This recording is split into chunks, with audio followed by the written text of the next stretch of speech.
दुनिया की सबसे छोटी चीज है। Number 3, smallest gun.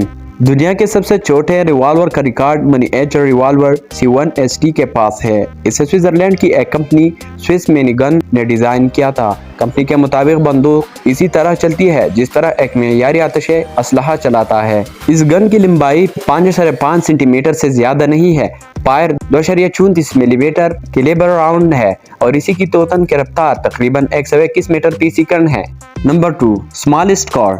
दुनिया की सबसे छोटी कार पिल P50 एक 3 पहियों वाली सिंगल सीटर माइक्रो कार है जिसे इब्तिदाई तौर पर 1960 की दहाई में टेल इंजीनियरिंग कंपनी ने तिजारती मकासद के लिए तैयार किया था। ये गाड़ी पेट्रोल के साथ साथ इलेक्ट्रिक मॉडल में भी दस्तयाब है। ज्यादा से ज्यादा दोनों किस्मों की रफ्तार 43 किलोमीटर प्रति घंटा है। स्मॉलेस्ट हॉर्स सिर्फ 56.7 सेंटीमीटर पर खड़ा बम्बल दुनिया का मौजूदा सबसे छोटा नरघोड़ा है। यह एक छोटा एपालोसा यानी सियाह दबों के साथ शिमाली अमेरिका के घोड़ों की नस्ल है जो पोलैंड में पैदा हुआ और परवरिश पाया।